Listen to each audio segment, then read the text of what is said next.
ನಾವು ವರ್ಷ ವರ್ಷ ಏನು ಇಲ್ಲೊಂದು ಪೂಜೆನ ವಾರ್ಷಿಕೋತ್ಸವ ಅಂತ ಮಾಡ್ಕೊ ಬರ್ತಾ ಇದ್ದೀವಿ. ಅದು ಈ ವರ್ಷನೂ ಕೂಡ ನಾವು 3ನೇ ವರ್ಷ ಆಗಿ ಕಂಟಿನ್ಯೂ ಮಾಡ್ತಾ ಇದ್ದೀವಿ. ವರ್ಷಕ್ಕೆ 3 ಪೂಜೆಗಳನ್ನ ಈಗ ಕಂಟಿನ್ಯೂಸ್ ಆಗಿ ಮಾಡ್ಕೊ ಬರ್ತಾ ಇದ್ದೀವಿ.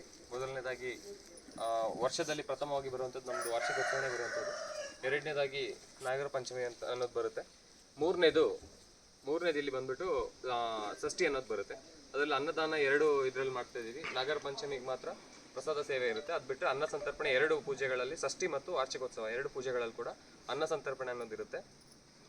ಈಗ ನಾವು ಕಮಿಟಿ ಮೆಂಬರ್ಸ್ ಒಂದು 8 ಜನ ಸೇರಿಕೊಂಡು ಅದೇ ರೀತಿ ಊರಿನವ್ರದ್ದು ಒಂದು ಸಹಕಾರದ ಮೂಲಕ ಈ ಒಂದು ಪೂಜೆಗಳನ್ನ ಮಾಡ್ಕೊ ಬರ್ತಾ ಇದ್ದೀವಿ. ಗ್ರಾಮಸ್ಥರು ನಮ್ಮ ಯಾವ ರೀತಿ ಸಹಕಾರ ಕೊಡಬೇಕು ಅದಕ್ಕಿಂತ ಹೆಚ್ಚಿನ ಇದರಲ್ಲೇ ಒಂದು ಸಹಕಾರನ ನಮ್ಗೆ ಕೊಡ್ತಾ ಇದ್ದಾರೆ.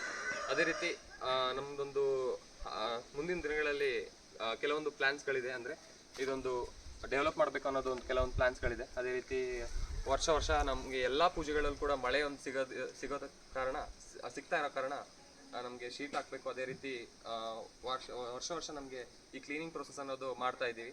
ಅದನ್ನ ಕೂಡ ಅವಾಯ್ಡ್ ಮಾಡಬೇಕು ಅನ್ನೋ ಒಂದು ಉದ್ದೇಶದಿಂದ ಕೆಳಗಡೆ ಇಂಟರ್ಲಾಕ್ ಅಥವಾ ಮೇಲೆ ಶೀಟ್ ಈ ವ್ಯವಸ್ಥೆಗಳನ್ನ ಮಾಡೋ ಒಂದು ಪ್ಲ್ಯಾನ್ ಕೂಡ ನಮ್ಮದು ಮುಂದಿನ ದಿನಗಳಲ್ಲಿದೆ.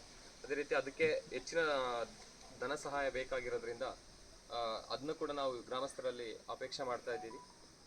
ಅದೇ ರೀತಿ ಇವತ್ತಿನ ಪೂಜೆಯಲ್ಲಿ ಹೇಳಬೇಕು ಅಂತಂದರೆ, ಮೊದಲನೇದಾಗಿ ನಮ್ಮದು ಗಣಪತಿ ಹೋಮ ಇರುತ್ತೆ. ಅದಾದಮೇಲೆ ವಾರ್ಷಿಕ ಪೂಜಾ ಪ್ರಯುಕ್ತ ಆಶ್ಲೇಷ ಬಲಿ ಪೂಜೆ ಹಾಗೂ ನಾಗತಂಬಿಲ ಅನ್ನೋದಿರುತ್ತೆ. ಅದಾದಮೇಲೆ ಭಕ್ತಾದಿಗಳಿಗೆ ಎಷ್ಟು ಜನ ಸೇರಿರ್ತಾರೆ ಅಷ್ಟು ಭಕ್ತಾದಿಗಳಿಗೆ ಕೂಡ ಅನ್ನ ಸಂತರ್ಪಣೆ ಕೂಡ ಇರುತ್ತೆ. ಸರ್, ಈಗ ಮೊದಲನೇ ಕಾರ್ಯಕ್ರಮ ಏನು? ಮೊದಲನೇದು ಗಣಪತಿ ಹೋಮ, ಕೆಳಗಡೆ ಧ್ವಜಾರೋಹಣನ ನಮ್ಮ ಹಿರಿಯರಾದಂಥ ದಿನೇಶ್ ಭಟ್ರು ಮಾಡ್ತಾರೆ. ಸೊ ಹಾಗಾಗಿ ಅವ್ರ ಹತ್ರ ಮಾಡಿಸ್ಕೊಳ್ಳಿ.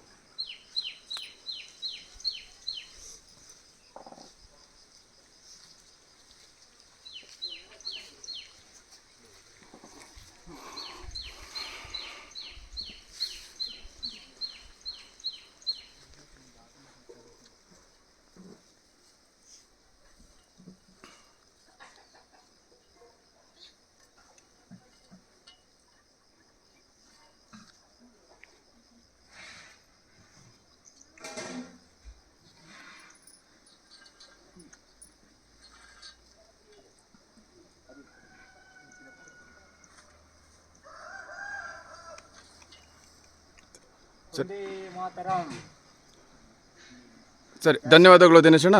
ಮುಂದಿನ ಗಣಪತಿ ಹೋಮಕ್ಕೆ ನಾವೆಲ್ಲರೂ ದೇವಸ್ಥಾನದ ಆವರಣಕ್ಕೆ ಹೋಗೋಣ ಅಂತ ಕೇಳ್ಕೊಳ್ತಾ ಇದ್ದೀನಿ.